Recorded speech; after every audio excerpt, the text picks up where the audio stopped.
اعلیٰ حضرت علی رحمت رضوان ایک شہرہ آفاق شخصیت کے مالک ہے۔ آپ کا وجود مسعود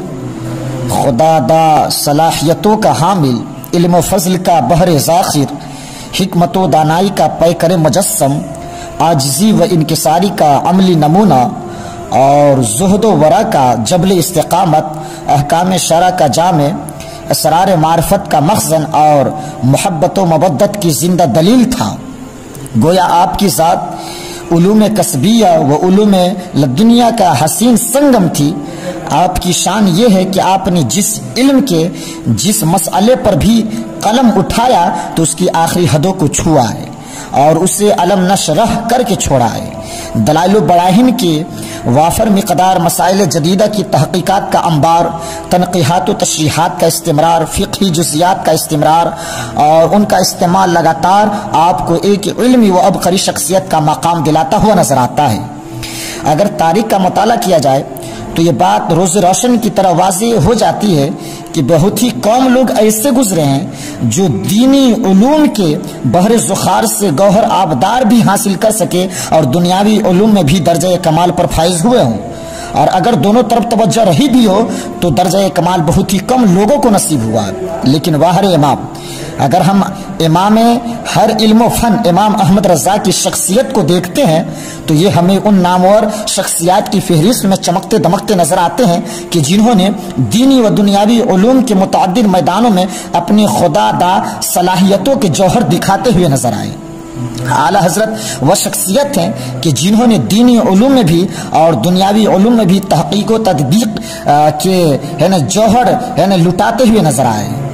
اعلیٰ حضرت کی وہ شخصیت ہے کما حقہ، ان کی ذات قدسیہ کو کوئی بیان نہیں کر سکتا۔ اعلیٰ حضرت وہ شخصیت ہے کہ جنہوں نے ہر میدان میں آسمان علم و فضل کو جگمگایا ہے۔ اعلیٰ حضرت وہ شخصیت ہے کہ جنہوں نے دنیاوی علوم کے سمندر میں بھی غواصی کی ہے اور دینی علوم کی وسیع تر فضاؤں میں بھی شاہین کسی بلند پرواز کی ہے۔ آپ نے دین و دنیا کے کئی علوم و فنون میں خامہ فرسائی بھی کی، جس کو پڑھ کر سن کر سمجھ کر عوام تو عوام کیا، ماہر علوم و فنون بھی انگشت بدندہ ہیں۔ آپ کو جن جن علوم میں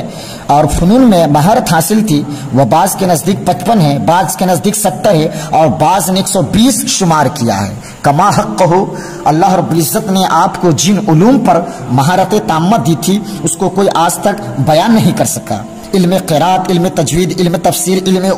اصول تفسیر، علم حدیث، علم اصول حدیث، علم اسانید حدیث، علم اسماء الرجال، اس میں جرح و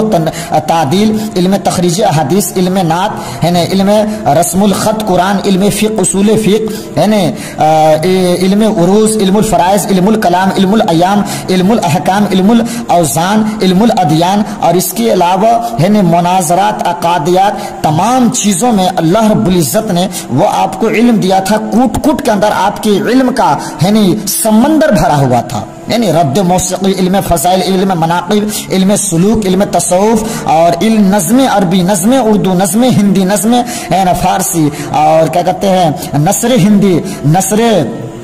عربی، اور علم قانون، علم بین الاقوامی امور اور علم قیافہ، اور اس کے علاوہ بہت ساری علوم پر اعلیٰ حضرت کو مہارت تامہ حاصل تھی۔ یہ وہ علوم ہیں جن پر میرے امام کو دسترس حاصل تھی۔ آپ کے سامنے علوم و فنون کا ایک میدان تھا، اگر آپ اپنے علوم کے دھاک بیٹھانا چاہتے تو صرف ایک ہی کتاب لکھ دیتے اور اس میں تمام علوم و فنون پر مختصر کلام فرماتے، لیکن ہم دیکھتے ہیں کہ کئی علوم میں آپ کے درجنوں رسائل و جدائد موجود ہے اور کتابیں موجود ہیں، کیونکہ آپ کا مقصد اپنے علوم کی دھاک بیٹھانا نہیں تھا بلکہ تبلیغ دین، ترویج سنت، اصلاح امت اور بیدار امت کے لیے اور کیا کہتے ہیں دین کی جلا بخشی کے لیے آپ کا مقصد تھا۔ اس لیے جب کسی ایک فن پر لکھنے کے بعد دوبارہ اسی فن پر لکھنے کی ضرورت پیش آئی تو میرے امام نے دوبارہ قلم بھی اٹھایا ہے اور گلستان رضا کے پھولوں کو صفات قرطاس کی زینت بنا دیا ہے۔ ملک العلماء خلیفہ اعلیٰ حضرت ظفر الدین بہاری رحمۃ اللہ علیہ نے آپ کی کتب کی جو تعداد بیان فرمائی ہے وہ تقریباً 600 سے زائد ہے۔ آپ نے حیات اعلیٰ حضرت میں کہ آپ نے تصانیف کے مختلف کتابوں کو لکھا ہے اور کیا کہتے ہیں اس کے متعلق آپ نے بیان فرمایا ہے۔ علم العقائد میں اعلیٰ حضرت کی 31 کتابیں ہیں، علم الکلام میں 17 کتابیں، علم مناقب میں 18 کتابیں، علم مناظرہ میں 18 ہیں، علم فضائل میں 30 ہیں، علم تفسیر میں 6 ہیں، علم توقیت میں 6 ہیں، علم رسم الادب عربی میں 6 ہیں، علم فرائض میں 4 ہیں، علم اذکار میں 5 ہے، علم شتہ میں 5 ہے، اور مختلف فتنوں کے رد میں 224 کتابوں کا انمول ذخیرہ اعلیٰ حضرت نے لکھ ڈالی، اور سائنسی علوم میں 100 سے زائد کتب اور علم حدیث میں 200 سے زائد کتب اعلیٰ حضرت نے لکھا ہے۔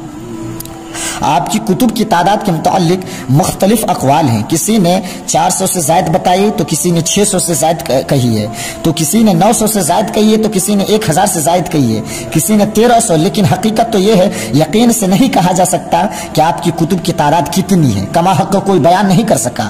کیونکہ آپ کی بہت ساری کتب ضائع بھی ہو گئی تھی،